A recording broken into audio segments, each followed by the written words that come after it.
This is MoneyWise Daily, smarter money, real-life results. Let's talk about index funds versus active funds.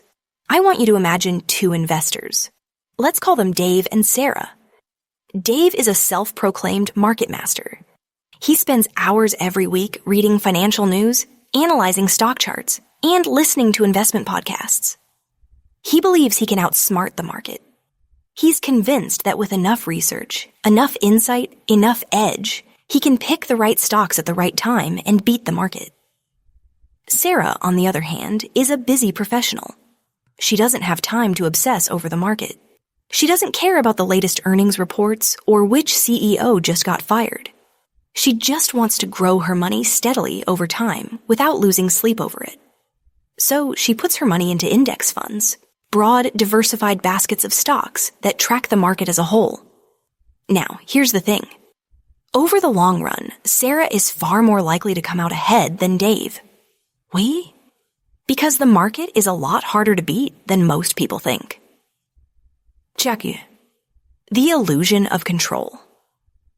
Dave believes he's in control. He thinks his research, his intuition, his gut gives him an edge. But the truth is, the market is a chaotic, unpredictable place. It's driven by emotions, by news cycles, by global events, things no one can fully predict. There's a famous study by Dalbar, a financial research firm, that looked at investor returns over 20 years.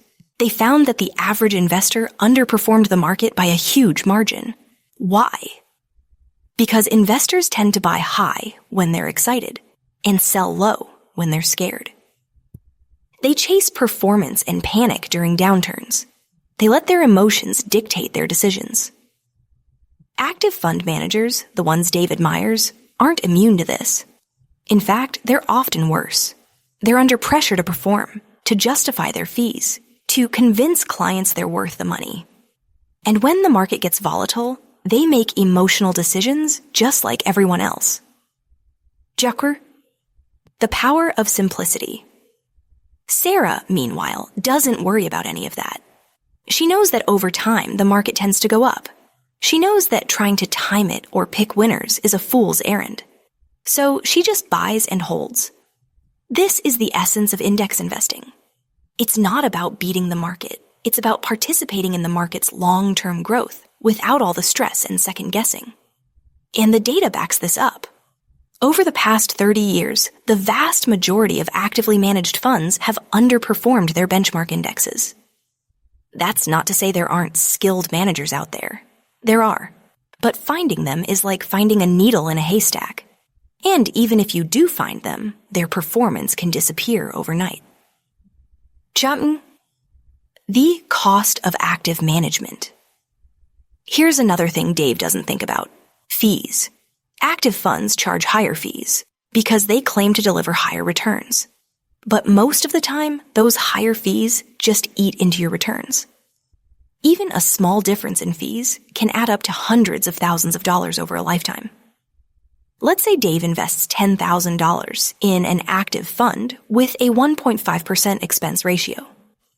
Over 30 years, assuming a 7% annual return, he'd end up with about $76,000. Now, if he had invested that same $10,000 in an index fund with a 0.1% expense ratio, he'd end up with about $100,000.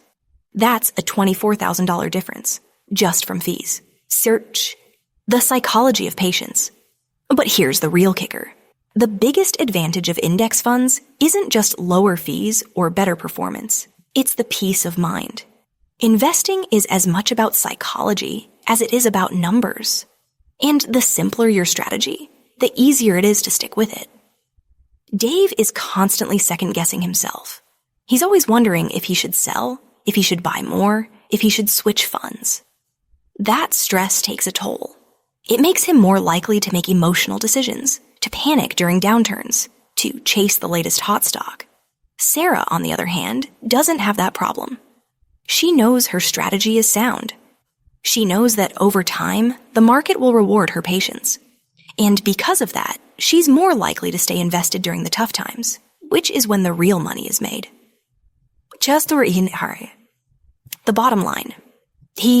Now I'm not saying active investing is always a bad idea. there are times when skilled managers can add value. But for most people most of the time, index funds are the smarter choice. They're simpler, they're cheaper, and most importantly, they're easier to stick with. Because at the end of the day, investing isn't just about picking the right stocks. It's about managing your own psychology. And in that game, simplicity and patience almost always win. So if you're like Dave, obsessed with beating the market, convinced you can outsmart it, ask yourself, are you really that good? Or are you just falling for the illusion of control?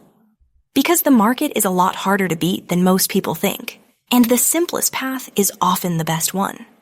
As Warren Buffett once said, the stock market is designed to transfer money from the active to the patient.